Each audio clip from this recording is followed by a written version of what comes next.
Hello everyone, good morning. কেমন আছো তোমরা সবাই? আশা করি ভালো আছো, যে যেখানে সুস্থ আছো। আমরাও ভালো আছি। আর আজকে তো রবিবার, এই যে সকাল থেকে শুরু হলো চা দিয়ে। চা করবো এখন।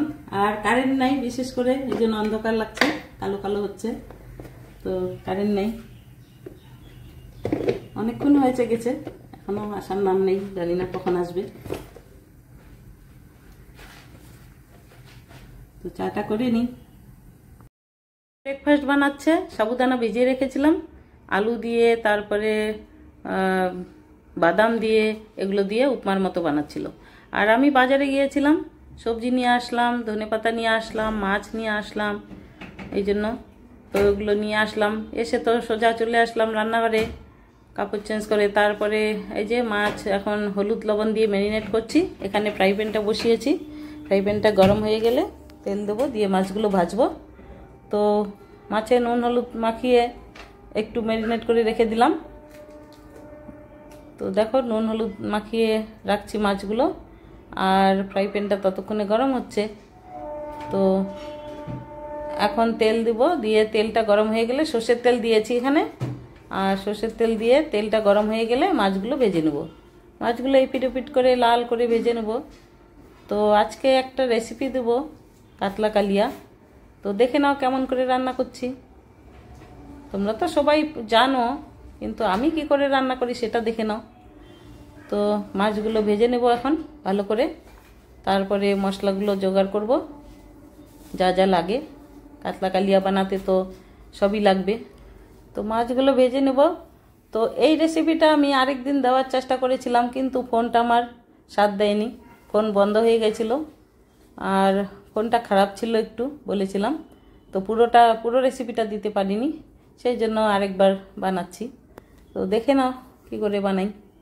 তো মাছগুলো আগে ভেজে নিই, ভেজে তুলি মাছগুলোকে, তারপরে মশলাগুলো জোগাড় করে নিব। আর কালিয়া বানাতে তো কী কী লাগে তোমরা জানো, দই লাগবে, লাগবে, সবই লাগবে। তো ম্যারিনেট করে নিয়ে ভেজে নিলাম মাছগুলো। তারপরে টমেটো পেস্ট করে নিয়েছিলাম মিক্সিতে, পেঁয়াজ পেস্ট করে নিয়েছিলাম, এগুলো সব করে নিয়েছি।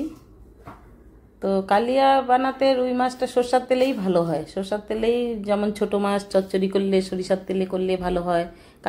কালিয়া যে কোনো মাছের রেসিপিটা সরিষার তেলেই ভালো হয়।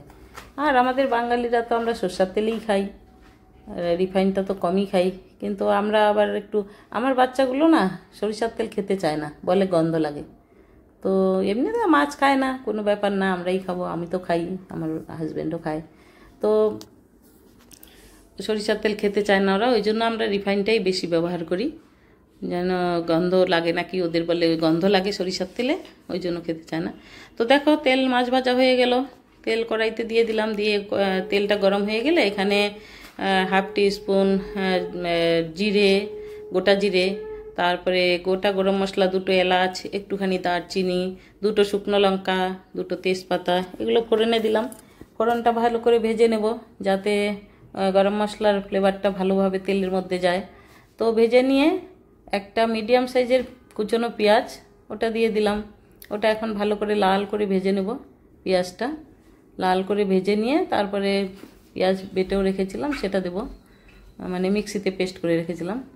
তো পেঁয়াজটা লাল হয়ে গেলে, ভালো করে লাল হতে হবে। তো দেখো আমি একটুখানি চিনি দিয়েছিলাম। তো চিনি দিলে কি হয়, পেঁয়াজটাতে একটুখানি তরকারিতে কালারটা ভালো আসে। আর বেশি না, হাফ টিস্পুনের মতো দিয়েছিলাম। তো কালারটা ভালো আসে, আর বেশ স্বাদটাও ভালো হয়, ওই জন্য হাফ টিস্পুন একটু চিনি দিলাম। দিয়ে পেঁয়াজটা লাল হয়ে গেলে এই যে একটা বড় সাইজের পেঁয়াজ আমি মিক্সিতে পেস্ট করে রেখেছিলাম, সেটা দিয়ে দিলাম। এই পেঁয়াজ বাটাটা দিয়ে এখন ভেজে নেব ভালো করে, যাতে পেঁয়াজের কাঁচা গন্ধটা চলে যায়। তো এটা ভালো করে ভেজে নিয়ে তারপরে আদা রসুন পেস্ট, 2 কলি রসুন আর 1 ইঞ্চির মতো আদা পেস্ট করে নিয়েছিলাম, সেটা দিয়ে দিলাম। এখন ভালো করে এটাকেও ভেজে নেব, যাতে রসুনের গন্ধ, কাঁচা গন্ধ যে মশলার একটা, সেটা চলে যায়। তো ভেজে নিয়ে তারপরে এই যে এখানে হাফ টিস্পুন দিলাম হলুদের গুঁড়ো, হাফ টিস্পুন জিরে গুঁড়ো, হাফ টিস্পুন ধনে গুঁড়ো, আর হাফ টিস্পুন লঙ্কা গুঁড়ো, আর কাশ্মীরি লঙ্কা, 1 টিস্পুন কাশ্মীরি লঙ্কা। তো এগুলো দিয়ে ভালো করে মিশিয়ে নেব এখন। তো ভালো করে মিশিয়ে তারপরে দই যা দেবো। আর আমি একটু এক মুঠো কিশমিশ ভিজিয়ে রেখেছিলাম, সেই কিশমিশটা দিয়ে দিলাম। কালিয়াতে একটু কিশমিশ দিলে একটু মিষ্টি মিষ্টি মুখে পড়ে, সেটা ভালো লাগে আর কি। তো এক মুঠো কিশমিশ ভিজিয়ে রেখেছিলাম, সেটা ভালো করে ধুয়ে ওটা দিয়ে দিলাম। দিয়ে এখন এই যে টমেটো বেটে রেখেছিলাম, ছোট ছোট দুটো টমেটো পেস্ট করে রেখেছিলাম মিক্সিতে, ওটা দিয়ে দিলাম। দিয়ে এখন ভালো করে কষে নেব। ভালো করে কষে নিয়ে মশলাটা তেল ছাড়বে। তো ভালো করে নাড়াচাড়া করে কষে নেব এখন। আর তেল তো আমি আগেই তোমাদের বলেছিলাম যে আমরা একটু কম খাই, সেজন্য একটু কম দেওয়া। না হলে আর একটু তোমাদের হিসেবে তোমরা দিবে, যে যতটা খাও, বেশি খেলে বেশি দেবে, কম খেলে কম দেবে। আমি যারা যেমন খায় তেমন তোমরা ব্যবহার করতে পারো তেলটা। তো আমি আমার মতো করে দিয়েছি। তো তারপরে দেখো ফেটিয়ে রেখেছিলাম, দুই চামচ দই ফেটিয়ে রেখেছিলাম, তো সেটা দিয়ে দিলাম। দিয়ে দেখো মশলা থেকে তেলটা কেমন বেরিয়েছে। তো এখন ভালোভাবে নেড়ে চেড়ে এর মধ্যে গরম জল দিব। এই যে 2 কাপের মতো গরম জল দিয়েছি। তো রান্নাতে আমার মনে হয় গরম জলটা ব্যবহার করলে তরকারির স্বাদটা বেশি ভালো হয়। কেননা মশলাগুলো কষার পরে গরম গরম আবার তার মধ্যে যদি ঠান্ডা জল দেওয়া যায়, তাহলে স্বাদটা মনে হয় একটু কম হয়।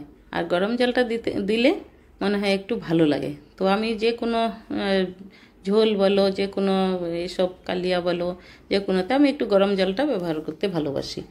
তো দিলাম। ফুটে ওঠার পরে, একটুখানি ফুটে ওঠার পরে মাছগুলো, যে ভেজে রাখা মাছগুলো দিয়ে দিলাম। তো মাছগুলো দিয়ে দেখো একটু মিশিয়ে দিয়ে তারপরে ফুটে উঠলে, ভালোভাবে ফুটে উঠলে একটুখানি ঘি আর 1 চামচ গরম মশলা দিয়ে দেবো। হয়ে গেল আমার কাতলা কালিয়া। তো দেখে নাও কেমন হলো। উপর থেকে একটু ধনেপাতা ছড়িয়ে দিয়েছি। তো এই তো রান্নার পরে এখন খাওয়ার পালা, খেতে বসবো। তো মাছ রানলে তো মেয়ে খায় না, সেটা বারবার বলছি তোমাদের। তো স্যালাড কেটেছিলাম, আর উচ্ছে কুমড়ো সিদ্ধ আর মাছের কালিয়া, এটা দিয়েই হয়ে যাবে আজকে আমাদের। এই তো তাহলে আমরা খেয়ে নিই এখন। খাওয়ার পরে দেখা হচ্ছে তোমাদের সঙ্গে। তো আজকের রেসিপিটা যদি ভালো লেগে থাকে তোমাদের, তো একটা লাইক করবে। আর আজকে এখানেই রাখছি। টাটা।